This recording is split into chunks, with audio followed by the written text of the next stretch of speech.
Dear student, आज के class में हम लोग प्रमुख अनुच्छेदों को याद रखने की विधियां जानेंगे। तो देखते चलिए उसे। जितने प्रमुख अनुच्छेद हैं संविधान में, उनको विधि पूर्वक हमने कुछ कैटेगराइज किया है। पहला हम रखते हैं अंक विशेष योग। किसी एक खास अंक विशेष का योग करके एक अनुच्छेद याद रखने के बाद दूसरा अनुच्छेद की ओर हम लोग बढ़ेंगे। तो अंक विशेष अनुच्छेद के बाद नेक्स्ट वन हमारे पास आएगा उलट क्रम। उलट क्रम, इसको जम्बलिंग भी कह सकते हैं, द जंबल बेस से। उसके बाद हमारे पास आएगा संक्षिप्त रूप अनुच्छेदों का। कुछ अनुच्छेद संक्षिप्त रूप लेकर के याद रखे जा सकते हैं, इसका डिटेल्स हम लोग करेंगे। और उसके बाद विषय विशेष को फोकस हम लोग करेंगे आज के क्लास में। यह अनुच्छेदों को याद रखने का कुछ तरीका है। अंक विशेष योग क्या है जानिए सबसे पहले। इसके लिए हम संविधान के दो प्रमुख भाग को उठाएंगे। भाग 5 जिसका विषय वस्तु संघ है, अनुच्छेद 52 से लेकर के 151 तक। दूसरा भाग 6 जिसका विषय वस्तु राज्य है, अनुच्छेद 152 से लेकर 237 तक। तो देखते चलिए, इसमें पर्टिकुलर अंक विशेष योग में हम भाग 5 लेते हैं। विषय वस्तु इसका संघ है और अनुच्छेद 52 से 151 देखते चलिए। दूसरा हमारे पास है भाग 6 विषय वस्तु राज्य है। इसमें अनुच्छेद 52 से लेकर के हम चलेंगे और क्रम चलाएगा 237। इसमें दो अंक विशेष आपको योग करने हैं। इसके लिए हमने दो कैटेगरीज बनाई है। पहली कैटेगरी लिया अनुच्छेद 72 से लेकर के 111 तक। इसमें पर्टिकुलर अंक में जो भी आप अनुच्छेद याद रखेंगे 89 जोड़ेंगे और 89 जोड़ने के बाद जो संख्या आपको प्राप्त होगी वो रिलेटेड होगा आपको राज्य से। और दूसरा ग्रुप इसमें हमने रखा है अनुच्छेद 112 से चलेंगे और ये 124 पर ही करेंगे। इसमें पर्टिकुलर 90 जोड़ना है। ये है कैसे समझे। चलिए एक उदाहरण लेकर के हम आपको बताते हैं, घर पर इस पर वर्कआउट कीजिएगा। क्लियर, देखिए ध्यान से। अनुच्छेद 72 में है राष्ट्रपति की क्षमा दान से। पर्टिकुलर कितना जोड़ना है 89 जोड़ेंगे तो ये आ जाएगा संख्या 161। अब संख्या 161 पर आपको फोकस करना है कि ये कहां मिलेगा। तो गौर से देखिए, संख्या 161 जो है वो राज्य में मिलेगा और राज्य के कार्यपालिका से होगा। तो इसमें है राज्यपाल की क्षमा दान से। कहने का अर्थ ये हुआ कि आप 72 रखते हैं राष्ट्रपति की क्षमा दान शक्ति, तो दूसरा अपने आप फाइंड आउट कर सकते हैं राज्यपाल की क्षमा दान शक्ति। एक और लीजिए, अनुच्छेद 74 में है कि राष्ट्रपति के सहायता के लिए एक मंत्री परिषद होगा जिसके अध्यक्ष को हम प्रधानमंत्री कहते हैं। प्रधानमंत्री से संबंधित अनुच्छेद 74। तो हमें जोड़ना कितना इसमें 89 जोड़ेंगे तो संख्या क्या आ रहा है 163। यानी ये कहेगा कि राज्यपाल के सहायता के लिए एक मंत्री परिषद होगा जिसके अध्यक्ष को मुख्यमंत्री कहते हैं। कहने का शॉर्ट में क्या है, अनुच्छेद 74 में प्रधानमंत्री 89 जोड़ेंगे तो अनुच्छेद 163 आएगा मुख्यमंत्री। ऐसे आइए अनुच्छेद 76 में है महान्यायवादी जो केंद्र सरकार का वकील होता है। कितना जोड़ते हैं 89 जोड़ते हैं, यह आ जाएगा 165। यहां हो जाएगा महाधिवक्ता जो राज्य सरकार का वकील होता है। दूसरे सेक्शन में आपका एक और लेकर चलिए, अनुच्छेद 112 लेते हैं। इसमें है वार्षिक वित्तीय विवरण अर्थात बजट के बारे में, संघीय बजट के बारे में। जोड़ना कितना है दूसरा ग्रुप में 90 जोड़ेंगे तो कितना हो जाएगा ये 202 हो जाएगा। 202 में राज्य के बजट। क्लियर। उसी तरह से देखिए एक अनुच्छेद आपका 124 है सर्वोच्च न्यायालय का। जोड़ना कितना है इसमें 90 जोड़ेंगे तो क्या आ जाएगा ये 214, ये हो जाएगा उच्च न्यायालय का। तो पहला अंक विशेष योग याद रखिएगा जिसके कुछ बंधन है, ये आपको मानना पड़ेगा। रिस्ट्रिक्शंस क्या है, भाग 5 के संघ में आएगा जिसके दो रिस्ट्रिक्शंस है, 72 से लेकर 111 तक में और दूसरा 112 से लेकर 124 तक में। ये इसी पर अर्थात एक आप याद रखेंगे तो दूसरा याद रखने की जरूरत नहीं होगी। उलट क्रम में देखिए, अनुच्छेद 120 लेते हैं, अनुच्छेद 123 लेते हैं, अनुच्छेद 124 लेते हैं, अनुच्छेद 130 लेते हैं। उलट क्रम देखते चलिए। अनुच्छेद 120 में संसद में प्रयोग की जाने वाली भाषा। लुक एट हियर, आप इसे उलट क्रम ऐसे कर सकते हैं। इसके अलावा आप इसको 210 लिख सकते हैं। क्लियर हो रही है? इसके अलावा और आप उलट क्रम करना चाहें तो 201 हो सकता है। अब आप अगर देखें तो ये 12 हो सकता है, 21 हो सकता है। तो गौर से देखा आपने इस संख्या क्या था, इसमें संसद में प्रयोग की जाने वाली 102 में संसद सदस्यों की अहर्ता या निर्भरता है। 210 में विधानमंडल में प्रयोग की जाने वाली भाषा।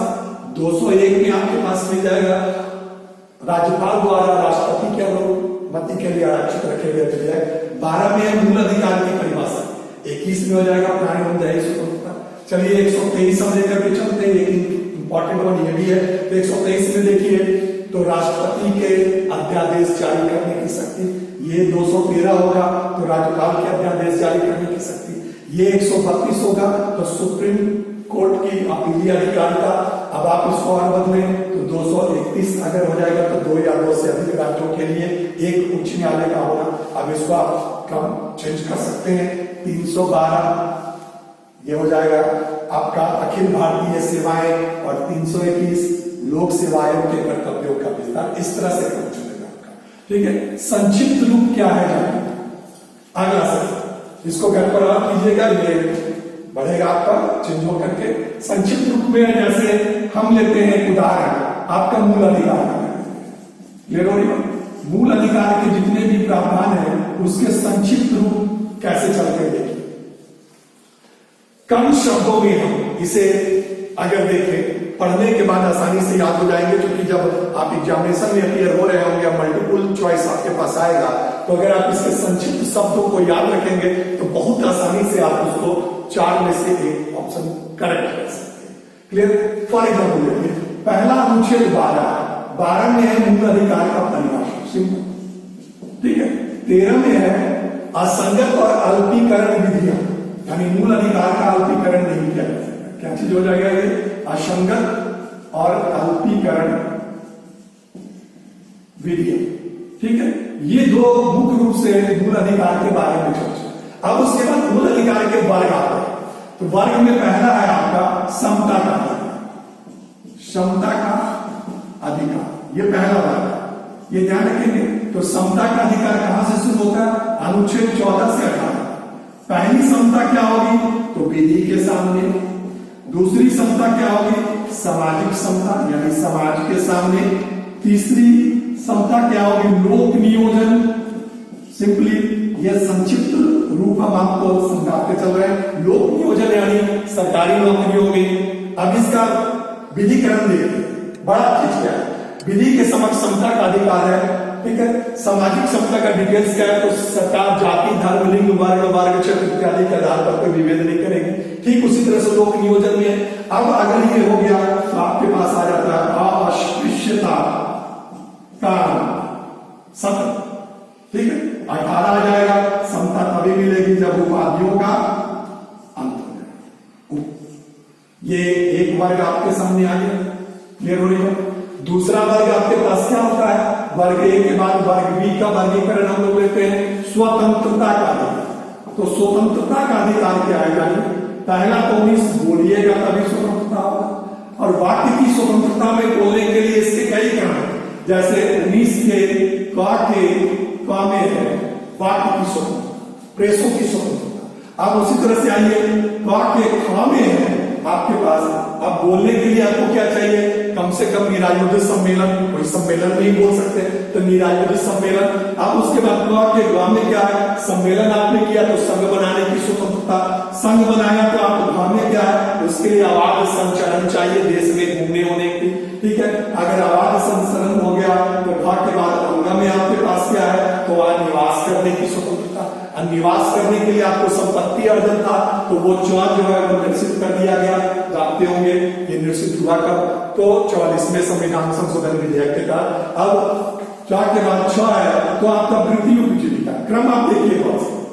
पहला आपके पास है बोलने की स्वतंत्रता। बोलने के लिए आपको कोई सम्मेलन चाहिए, निरायुध सम्मेलन करने के लिए। सम्मेलन के बाद आप संघ बनाएंगे। संघ बनाने के लिए आपको निर्बाध रूप से संचालन आने जाने के चाहिए। आए गए तो बस गए, बसने के बाद जो संपत्ति अर्जन था वो समाप्त हो गया। अब संपत्ति अर्जन के बाद अगर क्षण की बात करें तो ये कहता है आपको वृत्ति उपजीविका का स्वतंत्रता हो गया। इस तरह से आपके पास क्रम बनाए गए हैं अनुच्छेद 19 का। ये सबसे लंबा अनुच्छेद। अब अगर आप बोले तो एक चीज ध्यान रखेंगे, आपके संविधान के सबसे लंबा अनुच्छेद में इसका शुमार होता है। और ये ध्यान रखेंगे कि 20 में आपके पास क्या है, तो 2 सिद्धियों का संरक्षण। सिंपली 2 सिद्धियों से संरक्षण आपको दिया गया, यानी आपको जबरदस्ती अपने खिलाफ मजबूर नहीं किया जा सकता गवाही देने की। 21 क्या है आपका नियम, तो प्राण एवं दैहिक स्वतंत्रता। प्राण एवं दैहिक स्वतंत्रता के लिए क्योंकि सारी स्वतंत्रता से जुड़ी हुई बातें हैं। तो उसके बाद 22 क्या है, तो गिरफ्तारी से संरक्षण। ठीक है, गिरफ्तारी से स्वतंत्रता है संरक्षण। ये आपके पास स्वतंत्रता का अधिकार हो गया। कहां से, तो 19 से लेकर के हम कहां चले आए, 22। क्लियर होगी बात। अब अगला देखिए तीसरा है तो शोषण। शोषण के विरुद्ध अधिकार आपको दिए गए। तो क्या क्या, तो तीसरा शोषण में देखिए 23 है बालाश्रम, यानी बेगारी वगैरह आपसे कोई नहीं करवा सकता। और 24 है बाल। ये आसानी से याद रखने वाले क्वेश्चन। तो पहला आपके पास स्वतंत्रता आ गया। क्लियर हो रही बात। अब इस स्वतंत्रता के बाद अगला सेक्शन जो हम लोग इसमें अगर आपके सामने आ रहे हैं, देखते चलिए इसे मिटा रहे हैं इधर लिखने के लिए। तो नेक्स्ट स्वतंत्रता हमारे पास क्या है, धर्म। ये संक्षिप्तीकरण का एक उपाय है, सब पे लागू होगा। हम आपको एक मूल अधिकार को फोकस किए। तो अगला आपके पास क्या आ रहा है, डी, जो वर्गीकरण क्या है, धार्मिक स्वतंत्रता की बात करेंगे। ठीक है, वहां था क्या आपके पास शुरुआत में समता का अधिकार, फिर स्वतंत्रता का, फिर शोषण के विरुद्ध, अब धार्मिक स्वतंत्रता। तो 25 से शुरू होगा। तो क्या चीज होगा 25 में, धार्मिक स्वतंत्रता। क्लियर हो रही हो। तो आप 25 में धर्म विशेष की स्वतंत्रता को लेकर चले। 26 में क्या होगा, तो एक जाहिर बात है कि अगर आपको धार्मिक स्वतंत्रता दी गई है तो धार्मिक कार्यों का प्रबंध होगा। क्लियर सी बात है, धार्मिक कार्य ये संक्षिप्त रूप लेकर के चले। 27 में क्या होगा, धर्म की अभिवृद्धि। किसी विशेष धर्म के लिए कहा जाता है अभिवृद्धि। तो आपके पास विशेष धर्म का अभिवृद्धि आ गया, तो धार्मिक स्वतंत्रता आपके पास। अब यह ध्यान रखेंगे किसी विशेष धर्म विशेष को हम फोकस करेंगे तो वहां पर आपके पास आ जाएगा धार्मिक स्वतंत्रता। क्लियर हो रही बात। अब देखिए ध्यान से, तो उसके लिए आपको क्या करना पड़ेगा, धार्मिक शिक्षा। तो शिक्षा संस्कृति के बाद जो नेक्स्ट वन आपके पास आता है वो अधिकार है, वो ध्यान रखेंगे क्या चीज का लिए। तो अब आपके पास अनुच्छेद 19 है। तो इसके लिए अल्पसंख्यक हितों का संरक्षण क्या चीज में आ जाएगा आपका, अल्पसंख्यक हितों का संरक्षण। तो आप अल्पसंख्यक के हितों का संरक्षण करेंगे और जाहिर है इसके लिए आप शिक्षा संस्थान में अल्पसंख्यक हितों का स्थापित करने की व्यवस्था। क्लियर हो गया। उसके बाद आपके पास निर्सित है अनुच्छेद 31 जो है संपत्ति अर्जन से रिलेटेड था, ये निश्चित कर दिया गया, यहीं से निश्चित हुआ।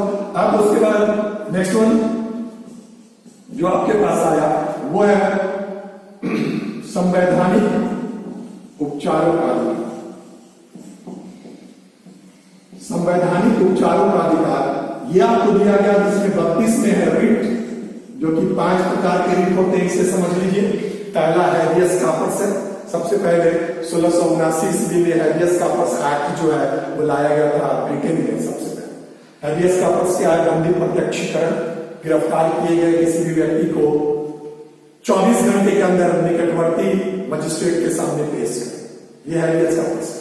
और याद रखिएगा ये वो रिट है जो सबके खिलाफ जारी हो सकता है, किसी के खिलाफ। उसके बाद आता है आपका मैंडामस, परमादेश, हम आदेश देते हैं, ये सरकारी रिट है, केवल सरकारी अधिकारियों के खिलाफ जारी हो सकता है कि अगर कोई काम नहीं कर रहे सरकारी अधिकारी और आपका मूल अधिकार प्रभावित हो रहा है तो उसके लिए ये रिट दिया जाता है, जिसको कहा जाता है आपके पास मैंडामस, परमादेश। उसके बाद आता है अधिकार इच्छा, क्यू वारंट। ये कहता है कि किस अधिकार से आप किसी पद को धारण किए हुए, यह भी केवल सरकारी सेवकों के खिलाफ जारी किया जा सकता है। 3 रीट ये हो गए। 2 रीट आपके पास जो है वो न्यायिक रीट है, जिसमें से पहला है प्रोहिबिशन, जो ये कहता है कि कोई न्यायालय अपने अधिकार क्षेत्र से बाहर जाकर किसी मामले की सुनवाई कर रहा है तो उच्च न्यायालय उसे रोक करके जारी करेगा, वो प्रोहिबिशन या प्रतिषेध है। ये न्यायिक रीट है, केवल न्यायिक अधिकारियों के खिलाफ जारी। और 5वां रीट है आपके पास, जिसको हम लोग कहते हैं उत्प्रेषण, सेटररी। ये क्या कहता है कि अगर किसी मामले पर सुनवाई करते हुए अधीनस्थ न्यायालय, जो उसके अधिकार क्षेत्र से बाहर का मामला था, डिसीजन दे दिया है तो उस डिसीजन को ओवररूल्ड करने के लिए रिट जारी करना। यहां ध्यान रखेंगे दोनों, अर्थात प्रोहिबिशन और सेटररी किसी एक मामले पर नहीं जारी हो सकता और ये अधिकार क्षेत्र से बाहर जाकर के जारी करने का। तो ये 32 करता है रिट के बाद। 33 करता है, सिंपली इसको याद रखेंगे, सुरक्षा बलों, सुरक्षा बलों का डिप्लोशंस की बात करता है कि अंतरण किया जाए कि अगर मूल अधिकार कहीं डिस्टर्ब हो रहे हैं तो उसे सुव्यवस्थित करने के लिए सुरक्षा बलों को सहारा लिया जाए। 34 क्या करता है, तो सिंपली सुरक्षा बलों की जगह सेना, आर्मी को डिप्लॉय किया जाए। और 35 कहता है कि कोई भी उपागम ऐसा होगा जो कि मूल अधिकार को संगत करता हो, बनाता, तो उसके लिए आपको केवल और केवल संसद इस पर कानून बना सकती है। इसमें याद होगा अनुच्छेद 35 का ये जस्ट निश्चित हुआ था। तो ये आपके वर्गीकरण का संक्षिप्त रूप है। आपने बहुत आसानी से कहा चल दिया, तो 12 से लेकर के 35 तक ये संक्षिप्त रूप है। ये लागू होता है नागरिकता पर भी, ये लागू होता है संघ और उसके राज्यत्व पर भी, ये इसी तरह की चीजें लागू आगे की भी चीज में होता है। तो बताया गया कि क्लास में इसको क्रम से आपको करते चले। नेक्स्ट वन हमारे पास है विषय विशेष। ये क्या है, इसके लिए अनुच्छेदों को वर्गीकृत किया गया है किस तरीके से, सो देख लीजिए। यहां पर हम एक विषय को उठाते हैं जिसको लेकर के सबसे ज्यादा दिक्कत हमारे सामने होती है, और वो विषय है हमारा आरक्षण और मनोनयन। अर्थात पहले हम संसद सदस्यों की मनोनयन और आरक्षण से संबंधित बातें, जैसे हमेशा आपने सुना होगा कि 12 सदस्यों का मनोनयन राष्ट्रपति करते हैं, ठीक है। राज्यसभा में 2 एंग्लो इंडियन समुदाय का मनोनयन करते हैं राष्ट्रपति लोकसभा में, फिर SC ST के लिए आरक्षण है आपके पास लोकसभा में, विधानसभा में। तो उन विषय विशेष को अगर हम फोकस करते हैं तो विषय विशेष को लेकर के चलते हैं। जो टॉपिक आपके पास क्या है देखिए उसे, तो उसे याद रखने के लिए विषय विशेष क्या होगा वो हम आपके सामने लेकर के चलते हैं। तो विषय विशेष हमने एक टॉपिक क्या लिया, वो लिया मनोनयन एवं आरक्षण, ठीक है। बहुत आसानी से और सिंपल तरीके से आप इसे समझ, जितने भी मनोनयन और आरक्षण से संबंधित अनुच्छेद हमारे संविधान में है उसको एक जगह में कर दे रहा हूं विद हेल्प ऑफ। इसके लिए क्या करें, आप एक अनुच्छेद को रखें, अनुच्छेद 80। इसमें क्या है, राज्यसभा में 12 सदस्यों का मनोनयन कौन करते हैं, मनोनयन राष्ट्रपति करते हैं, सिंपली ध्यान। अब राज्यसभा में देखें तो अधिकतम सीटों की संख्या 250 है। अब इस 250 संख्या को ध्यान में रखिए और इसको ऐड कर दीजिए कहा 80 में। तो 80 में ऐड करेंगे तो कितना आ जाएगा, अनुच्छेद 330। अब ध्यान रखें, पहला आपने प्रावधान किससे दिया था, मनोनयन से, तो दूसरा प्रावधान किससे होना चाहिए, आरक्षण से। तो अब जो भी आए आरक्षण से आए, आरक्षण यहां राज्यसभा में नहीं होता, लोकसभा में। तो क्या हो जाएगा, लोकसभा में SC ST के लिए आरक्षण। अब क्रम बदलते चलिए और एक एक संख्या आगे बढ़ते चलिए। 321। अब आरक्षण हो गया तो अगला क्या होगा, मनोनयन। तो लोकसभा में 2 एंग्लो इंडियन समुदाय के सदस्यों का मनोनयन। अब यहां ध्यान रखेंगे, ये लोकसभा राज्यसभा की बात हुआ तो यहां मनोनयन कौन होंगे, राष्ट्रपति करेंगे। क्लियर हो गया। अब आ जाइए, लोकसभा में मनोनयन हो गया, आरक्षण हो गया, फिर एक संख्या आगे बढ़ जाएगी 332। यह हो जाएगा विधानसभा में। अब यहां आपका मनोनयन हो गया, आरक्षण किसके लिए, SC/ST के लिए आरक्षण। क्लियर हो गया? अब आइए एक और आगे बढ़ जाइए, तब इसे मनोनयन दे दीजिए। तो विधानसभा में एक एंग्लो इंडियन सदस्य का राज्यपाल के द्वारा मनोनयन। किसके द्वारा? राज्यपाल के द्वारा मनोनयन। अब आप ध्यान से देखेंगे तो सारे जो मनोनयन और आरक्षण से संबंधित जो माननीय या गणमान्य या सांसद या आपके पास विधायकों के द्वारा जो है वो सब आपका डिटेल से एक ही लाइन है। यहाँ एक संख्या बार-बार, एक शब्द बार-बार आया, एंग्लो। ये क्या होता है जानिए? वैसा व्यक्ति जिसका माता पिता में से कोई एक या तो दोनों अंग्रेज हो और वो भारत का नागरिकता हासिल किए हो, तो उसको हम लोग एंग्लो इंडियन के नाम से जानते हैं। ये अनुच्छेदों को याद रखने के कुछ महत्वपूर्ण तरीके हैं। इसी पर आप घर पर वर्कआउट करते चलिएगा, पढ़ते चलिएगा। जो भी डिटेल्स है आपको नंबर दिए गए, जहां भी कोई भी कंफ्यूजन हो आप कॉल करके, या व्हाट्सएप नंबर भी आपको दिएगा, उस पर करके आप अपने चीजों को पूछ सकते हैं। कल के क्लास में जो मुख्य कथा आपके सामने उठाएंगे वो होगी हमारी सरकार। अब हमारे सरकार को दो पार्ट में मैंने बांटा था, राज्य व्यवस्था को संविधान, और दूसरा हमने आपको बांटा था हमारी सरकार। तो हमारी सरकार क्या है, कैसे है, किस रूप में कार्यपालिका, विधायिका और न्यायपालिका है, इन सब चीजों की चर्चा हम कल के क्लासेस में करते चलेंगे। Okay, thank you very much.